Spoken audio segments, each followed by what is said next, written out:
So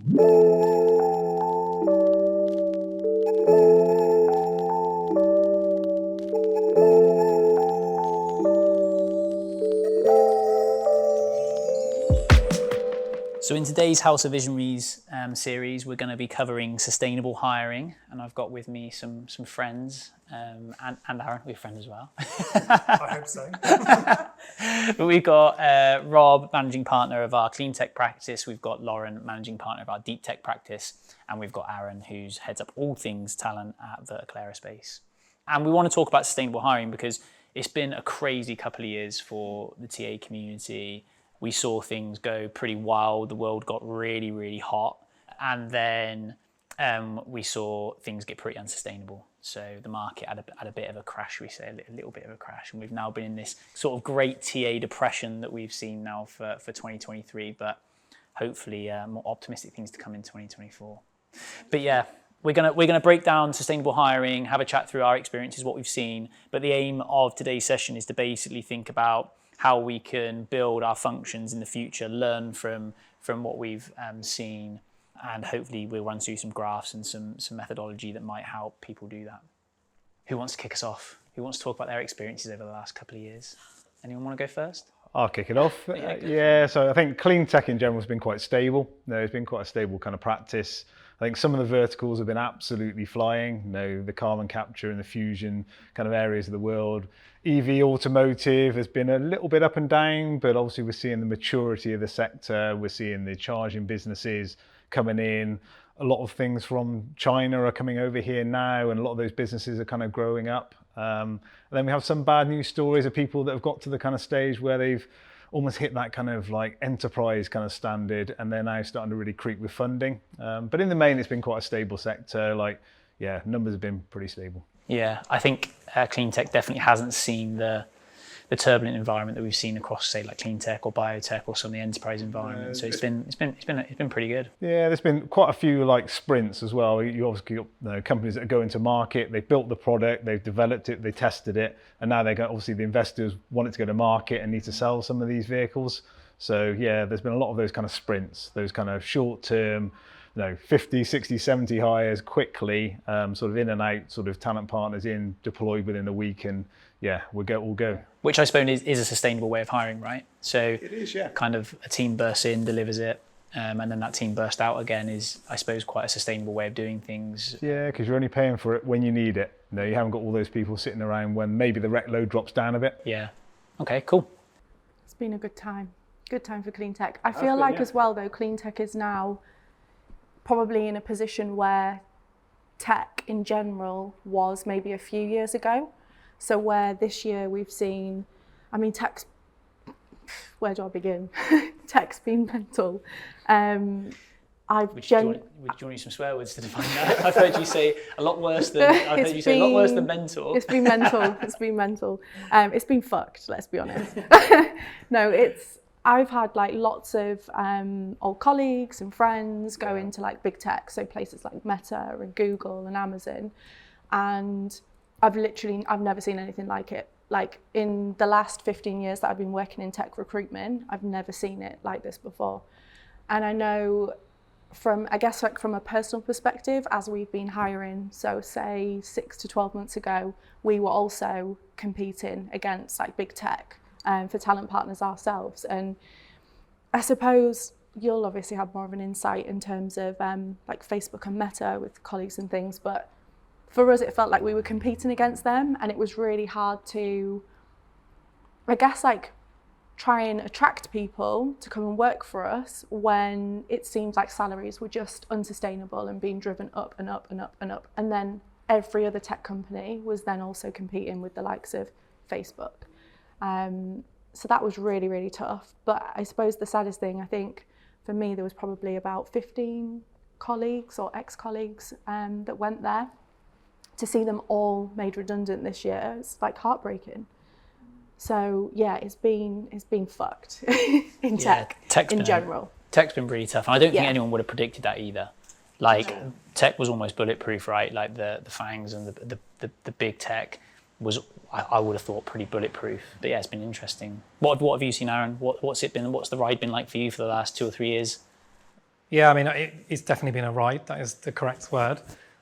I think, going back to what Lauren was saying, it's interesting because as someone who's kind of gone through that experience and sort of felt the positives and the pain points, I remember like looking up to the FAANG companies as like this was the end point, the destination that I need to and absolutely will end up in no matter what. And then having like arrived there and been there and sort of, you sort of see it from the other side as well, which is actually they're kind of like reaping what they sow, if that makes sense. They've been on this wave of like exponential growth, scaling at huge pace. And you can tell it was very much on the mantra of do whatever it takes. And that was probably the same strategy for a number of years, but it isn't sustainable, right? It eventually needed to come down. It needed to stop. So on one hand, I kind of look at it and go, I can understand why they behaved that way because they needed to compete with the other sort of big global A players. But it's interesting to sort of understand the impact that had on the sort of smaller companies and the mid sort of table players, if you like, and hearing about like your own challenges and sort of how you weren't able to attract recruiters that, let's be honest, probably would have been a lot easier to recruit and attract maybe in the previous years. Yeah, sure. I can understand like how difficult that would have been, knowing like the buying power that these big companies had to play with, and they kind of knew they had that. On the flip side, I think it was an interesting time because you had lots of individuals ending up in these organizations that perhaps would never have had that opportunity before because they're in that hypergrowth mode. I actually think it almost like diversified those businesses a bit. So I also see that as like a bit of a positive because before you would have, people only ending up in these companies that come from direct competitors. Yeah. Whereas when you flip into this like hypergrowth mode and it's do whatever it takes, everyone's fair game. And I think for me, sort of going through that experience, I actually was really kind of like thankful for that because it gave me an opportunity to go to the best of the best and obviously learn from the best people as well. Going back to your point about like creating this superficial economy, I actually think we're still riding that wave where salaries were inflated and increased so much. I think it'll be really interesting if it ever comes down because I think it's almost created this like appreciation and value of talent recruiters that perhaps wasn't there previously. So that was a positive I saw come out of last year, maybe the year before, was before that, it was almost like there was this recruitment shaming culture that I could see all the time. And I think in the last few years, it's completely flipped on its head. And it's now like this really nice kind of movement of appreciation and respect for what this discipline and what these individuals do and the value they add to organizations. I think it's a brilliant point. I completely agree. I think for the first time in my career, I felt like every client that we were speaking to, every project that we were running, the CEO wanted to know about it. It was number one on the agenda, was we need to hire people, we're struggling to hire people, what do we need to do more, employer brand. Everybody at the top of the tree wanted to invest in TA, wanted to understand TA. It became the number one problem, which is really cool because it did elevate everybody. It gave us all an opportunity to be heard on a different level, which is awesome. I think then obviously as things have come off and we've crashed a little bit, it will be, does that same level of interest and respect for the profession stay as we now come back through 2024 and 2025? And hopefully it will. And this is where I don't know, because I think that was there, but then as soon as, naturally hiring obviously slows down, but lo and behold, like you see mass layoffs and it's huge numbers in the talent teams. And so you wonder, like, is the respect still there for that function? Because, well, how are you going to, go and hire next year? And what is your plan? It felt like there was a lot of emphasis on, like you say, whatever it takes. We'll hire everybody and we'll compete and you're the most valued function in the business. This is where we need to go. But then as soon as things changed slightly, you're the first to go. And now, we see friends that are still And I wonder whether that's ever going to change. Like, I don't know. I wonder whether it's just a necessary evil of our profession and whether actually every 2 or 3 years people might be at risk of redundancy. Like, is that just something we need to accept? Or can we do more as a profession to push leaders to be more sustainable in their hiring patterns, to retain capability in TA for the future? Like, I think it's both. I think it's always going to be such a cyclical nature to what we do that we're going to go through those peaks and troughs, but I think it's our responsibility as a profession to try and show as much value as we can, even when we're not hiring, so that people can see like, I don't want to lose all this capability. I still need to retain a good chunk of this capability. I think we need to take responsibility for that as well. But it's, I think there's an element that's just the nature of the beast as well. Yeah, it's just driven by that demand plan, isn't it? When there's a need, talent teams grow. When they don't, but it does bring across the kind of the need to upskill people in the project work and the stuff that's done when we're not hiring. Similar to other business functions. Yeah, it's definitely. I think it's definitely made a lot of company owners, CEOs like wake up. Because I think for me personally, I've definitely felt that.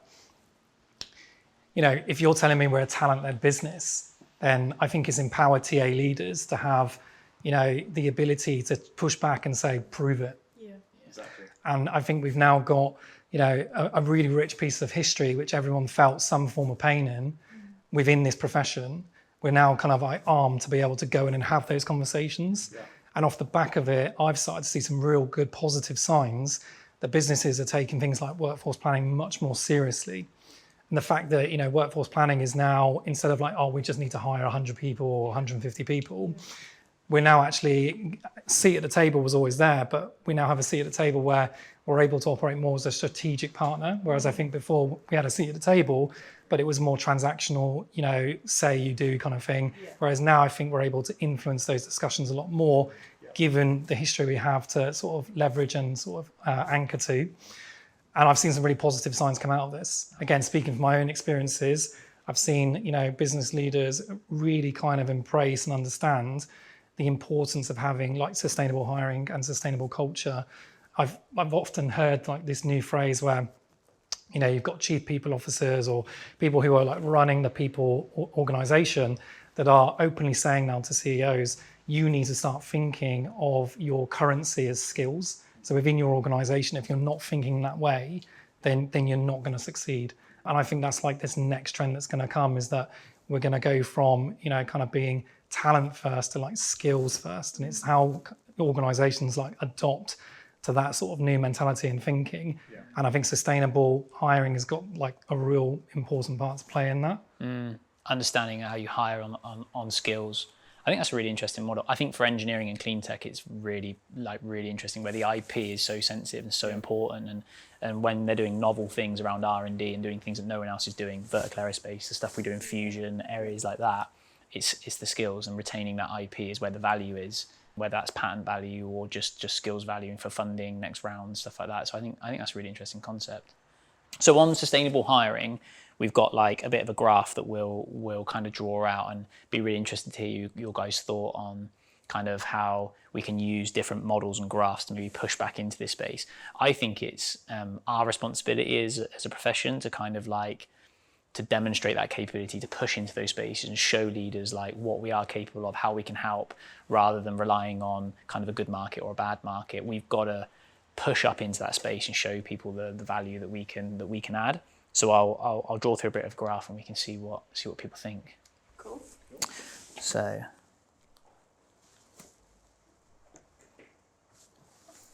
basically, this graph links to the growth curve that pretty much everybody like wants to go on. So the famous hockey stick curve. So like growth will look like that for pretty much any aspiring business. They want their growth to look a bit like this.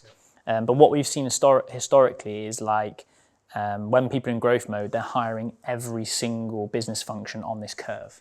Yeah. So if they're looking to double in size, their revenue, for example, every business function is doubling in size to try and keep up. And what happens then is if this curve flattens a little bit, then those business functions that aren't business critical get laid off, which can create a really bumpy journey, poor culture, all those types of things. So what we've been looking at is for sustainable hiring is a secondary curve that comes off the back of it, which is a bit flatter. And basically having conversations with the business, with leadership around demand planning, around what that looks like, to understand, okay, which functions do we have to hire on this curve, which will be the ones that directly link to maybe revenue or growth. So that could be sales, could be engineers. It'll be the really kind of like critical stuff that absolutely is required. But then what could be hired on this curve, which is a flatter curve? And this could be things like TA, HR, finance, ops functions, And this is then the curve where you've got a more sustainable hiring environment.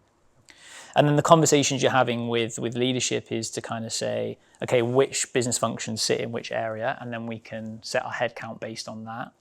But then also communicate really clearly with leaders of those functions, because these leaders aren't going to be very happy because they can't hire as many people as these, and they're going to say that's not fair. So using this type of grata, make them understand to say, look, these people are hiring on this curve because of X, Y, Z, and these people are hiring on this curve because we want it to be sustainable.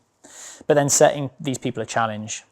So in this bit here, the question is, how do you bridge the gap and keep up? Because you can't have a TA function that can't keep up. You can't have a HR function that can't keep up. So going through like 3 steps, like number 1, look for efficiency. So can you get efficiency through your function? Number 2, look for automation. And number 3, bring in flexible power.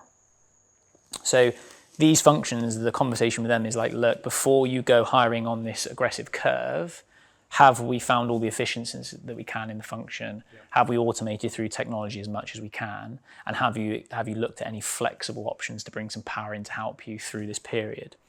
And if they do all those things and the answer is still like, I still need more power to keep up, then businesses may decide to move some functions onto this curve. But if you start from this point, you're going to have a huge portion of the business which is hiring sustainably, and you're pushing them to be more efficient. And then you'll have a portion of the business which is hiring very, very aggressively, which might be a more sustainable model for growth moving forward, and a piece of methodology that might help push back up into those spaces to say, are you sure we want to hire 8,000 recruiters or whatever it might be? Should we not be maybe thinking about doing it slightly differently?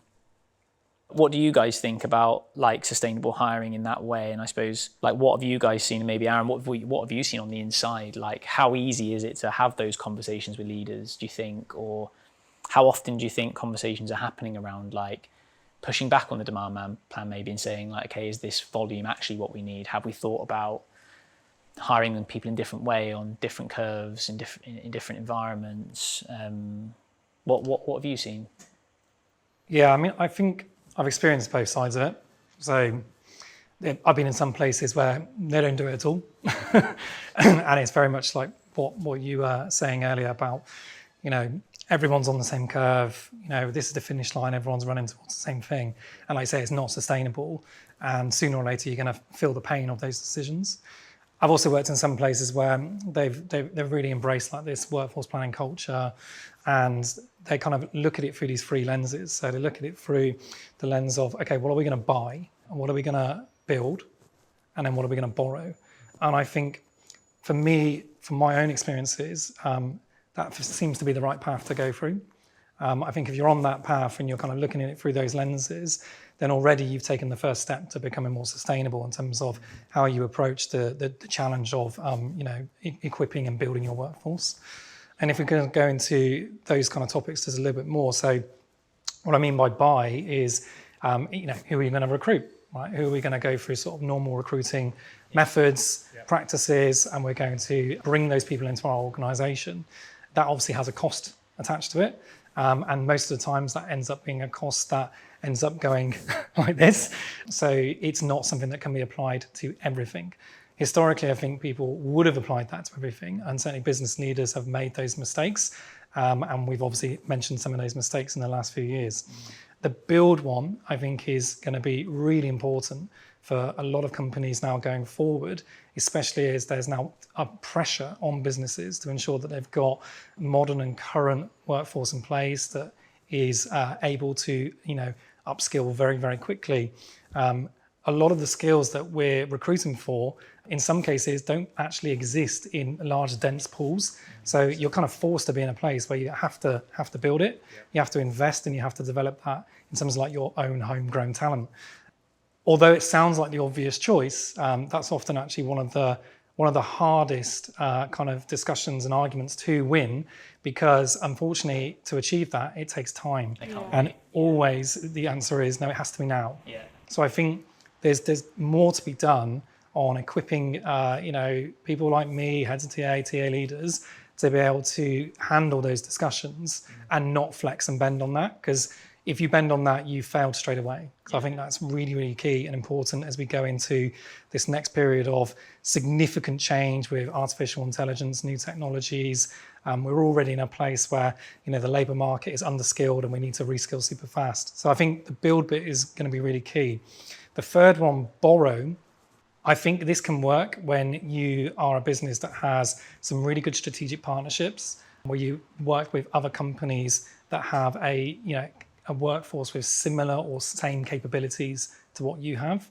It becomes very, very challenging when you don't have that. So it's not necessarily going to be one size fits all in terms of this model, but I think at least give it some consideration, because that also can be a great way that you can find some quick wins, save some cost, but equally you have some short-term solutions that help, like as you said, plug some of those gaps without kind of losing the pace, losing the firepower. So I think, looking through those three lenses, I think if you're doing that, then I think you're approaching workforce planning in the right way.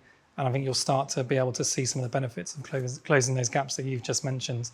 Yeah, I really like the buy, build, borrow concept. I think it's really clever. And going back to your build element, I don't know what you guys feel, but certainly in my experience, kind of getting any type of scale up environment to invest in the build bit is very challenging, because they need to build capability now. They've got another funding round coming soon they need to hit. So they're not really interested in what the workforce look like in 5 years and building and nurturing talent towards that. They're interested in like what they can see at the end of the road, which is normally a 6 months to a year's cycle. So it's so hard to influence. Very rarely have I seen an environment that we work with loads of them that are heavily invested in the build option at that stage. But I do agree, it's about understanding how can we push back into those spaces. And if I'm honest, I don't think we have certainly cracked that yet, because people just, they've got too many pressures that are short term to think about a long-term build option. I think, though, to your point, Aaron, in the build phase, so when things are typically quieter and you've got internal capability, that is the prime time to start looking at, okay, where are the talent pools? Where do we cross, skill, develop people? Because some of the spaces that people are operating in, there are really, really small talent pools. So where do you go for that skill set? But it's thinking, and it's having kind of like the leadership team spend time in workforce planning a year ahead, 2 years ahead, to think, okay, in 2 years, we need to build this function in this location. What can we do now to kind of map markets? Where do we hire from? This talent pool doesn't exist here, so how do we build and develop that? And I think that's probably one of those key conversations. Like you say, you've got a seat at the table. Workforce planning goes beyond 6 months view. It's, okay, where are we going in the next 2 to 5 years? And exactly what do we need to build? In order for any of this to work, exactly that. Your business, and you need to have complete clarity on what are the objectives and what are the goals. If you haven't got that, then bringing in this kind of model isn't going to work. More recently, I've had experience of where we look at this through a number of different horizons. So we'll say, well, this is in horizon 1, what's in horizon 2, and what's in horizon 3. And normally there'll be sort of a 5-year gap in between each one, maybe. Maybe actually you'd start with horizon 1, and that would be very, very quickly in terms of, right, you have a small gap here. This is like, where are we now, current state? What do we need to kind of get us to the next milestone or the next stage in our program? We speak specifically for startup companies, like you said, where you've got this pressure of how do we release more funding? Normally that comes from demonstrating technology, and then proving your product does what it says on the tin. And then you've kind of moved through that horizon into the next horizon. And that one tends to be more about maturing the organization, setting yourself up for growth and for scale. And in many cases, that can often mean the organization completely changing in terms of its skill and that it has in the business. And then you've got your third horizon, and that often is where you're thinking so far ahead, and you're actually really having to challenge yourself to think about what actually is this company going to look like in the next sort of 7-10 years time. And if you haven't got clarity on that, then it makes this really, really difficult to achieve. So I think a few things I would say for people to sort of take away is that, yes, you want to have workforce planning culture in your business, but before you kind of enter into those conversations, you need to make sure that as a leadership team, you're really coordinated and joined up, and you've got complete clarity on what are the goals, what are the objectives, and you're able to think about what does the future state of our business look like. That then opens the doors to have these conversations. And by that point, you've got your seat at the table, you're able to start developing this kind of culture and internal movement within the business. And like you say, that's what's going to set you on the right path to more sustainable hiring. It is. I also think like looking at transferable industries as well, like in that build phase, you don't have to start from the ground up in the nicest possible way. Yeah. There are some that are 80% there and they might take a year to get up to speed, not 3 years, 5 years.